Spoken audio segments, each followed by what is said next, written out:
Assalamualaikum warahmatullahi wabarakatuh. Kami dari kelompok 8 yang terdiri dari 2 anggota, yaitu Nisaul Iza dan saya sendiri Nurul Fadilah. Kami akan membahas sedikit tentang pembelajaran konseptual pada mata kuliah metode dan strategi pembelajaran Al-Quran dan Hadis.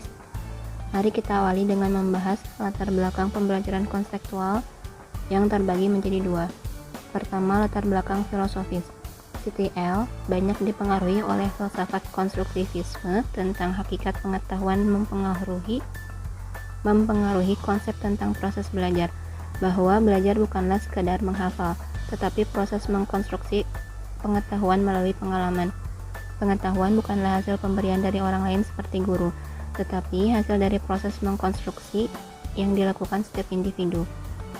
Menurut pembelajaran konseptual, pengetahuan itu akan bermakna manakala ditemukan dan dibangun oleh siswa sendiri. Pengetahuan yang diperoleh dari hasil pemberitahuan orang lain tidak akan menjadi pengetahuan yang bermakna. Pengetahuan yang demikian akan mudah dilupakan dan tidak fungsional. Kedua, latar belakang psikologis. CTL berpijak pada aliran psikologis kognitif, sesuai dengan filsafat yang mendasarinya bahwa pengetahuan terbentuk karena peran aktif subjek. Menurut pandangan psikologis kognitif, proses belajar terjadi karena interaksi individu dan lingkungan. Belajar bukanlah peristiwa mekanis seperti keterkaitan stimulus dan respons. Belajar melibatkan proses mental yang tidak tampak seperti emosi, minat, motivasi, dan kemampuan atau pengalaman. Kedua, ada konsep dasar pembelajaran CTL. Pembelajaran konseptual adalah suatu pendekatan pembelajaran yang menekankan kepada keterlibatan siswa secara penuh dalam proses pembelajaran untuk dapat menemukan materi yang dipelajari dan menghubungkannya dengan situasi kehidupan nyata, sehingga mendorong siswa untuk dapat menerapkannya dalam kehidupan mereka. Berdasarkan konsep tersebut, ada 3 hal yang harus kita tekankan. Pertama, CTL menekankan kepada proses keterlibatan siswa untuk menemukan materi. Kedua, CTL mendorong agar siswa dapat menemukan hubungan antara materi yang dipelajari dengan situasi kehidupan nyata. Ketiga, CTL mendorong siswa untuk dapat menerapkannya dalam kehidupan. Adapun untuk karakteristik CTL, terdapat 5 hal penting dalam proses pembelajaran yang menggunakan pendekatan CTL. Pertama, dalam CTL, pembelajaran merupakan proses pengaktifan pengetahuan yang sudah ada. Artinya, apa yang akan dipelajari tidak terlepas dari pengetahuan yang sudah dipelajari. Kedua, pembelajaran yang konseptual adalah belajar dalam rangka memperoleh dan menambah pengetahuan baru. Ketiga, pemahaman pengetahuan. Artinya, pengetahuan yang diperoleh bukan untuk dihafal tetapi untuk dipahami dan diyakini. Keempat, mempraktikkan pengetahuan dan pengalaman tersebut. Artinya, pengetahuan dan pengalaman yang diperolehnya harus dapat diaplikasikan dalam kehidupan siswa, sehingga tampak perubahan perilaku siswa. Yang terakhir, melakukan refleksi. Baik, poin selanjutnya akan dijelaskan oleh rekan saya, Nisaul Iza. Model pendekatan dalam CTL. Ada beberapa model pendekatan dalam CTL yang dapat digunakan sebagai penunjang keberhasilannya strategi pembelajaran. Yang pertama ada exam plus, non-exam plus. Yang kedua, numbered heads together atau kepala bernomor. Yang ketiga, cooperative script atau script kooperatif. Yang keempat, student teams, achievement divisions atau tim siswa kelompok prestasi. Yang kelima, jigsaw atau model tim ahli. Yang keenam, mind mapping. Yang ketujuh, make a match atau mencari pasangan. Yang kedelapan, time, fire, and share. Yang kesembilan, debat. Yang ke-10, role playing. Yang ke-11, group investigation. Yang ke-12, talking stick.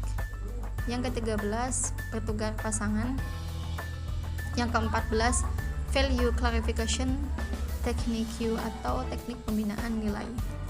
Sanjaya mengemukakan beberapa pertimbangan yang perlu diperhatikan dalam menentukan strategi pembelajaran, yaitu yang pertama, pertimbangan yang berhubungan dengan tujuan yang dicapai. Untuk bahan pertimbangan ini ada beberapa pertanyaan yang harus dijawab oleh guru sebelum menentukan satu jenis strategi pembelajaran. Pertanyaan tersebut adalah sebagai berikut. Yang pertama, apakah tujuan pembelajaran yang ingin dicapai berkenaan dengan aspek kognitif, afektif atau psikomotor? Yang kedua, bagaimana kompleksitas tujuan pembelajaran yang ingin dicapai? Apakah tingkat tinggi atau tingkat rendah? Dan yang ketiga adalah apakah untuk mencapai tujuan itu memerlukan keterampilan akademik? Selanjutnya pertimbangan yang kedua yakni pertimbangan yang berhubungan dengan bahan atau materi pembelajaran. Beberapa pertanyaan yang harus dijawab oleh guru dalam pertimbangan aspek ini adalah yang pertama, apakah materi pembelajaran itu berupa fakta, konsep, hukum, atau teori tertentu?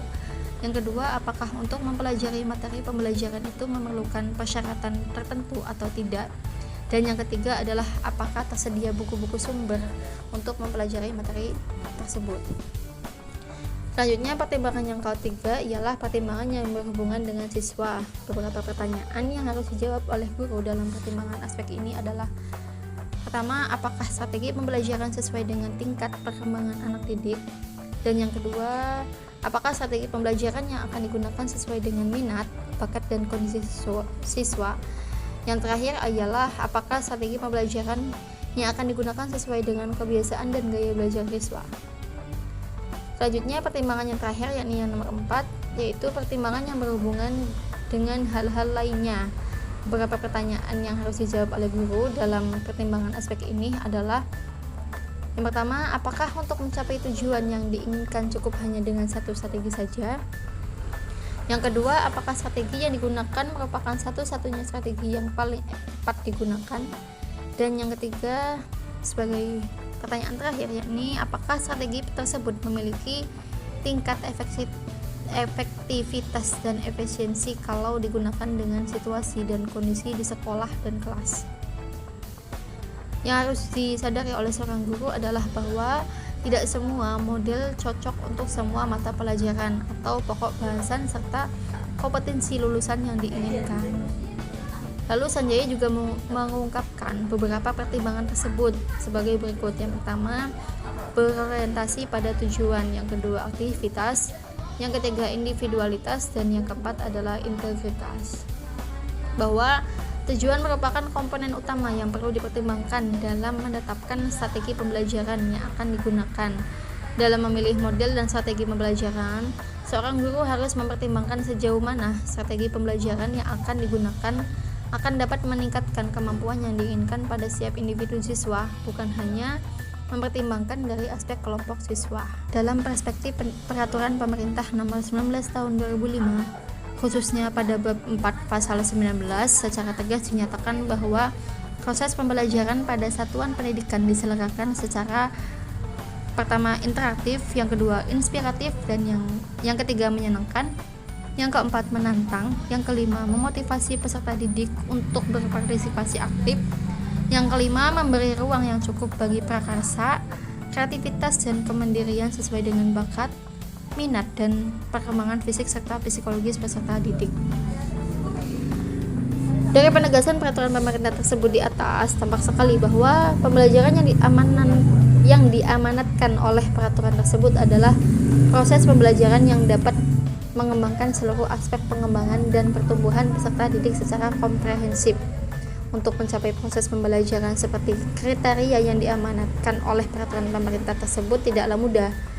Sebab indikator pembelajaran tersebut tidak cukup hanya dengan menggunakan satu strategi pembelajaran saja, tetapi memerlukan berbagai strategi pembelajaran yang lainnya.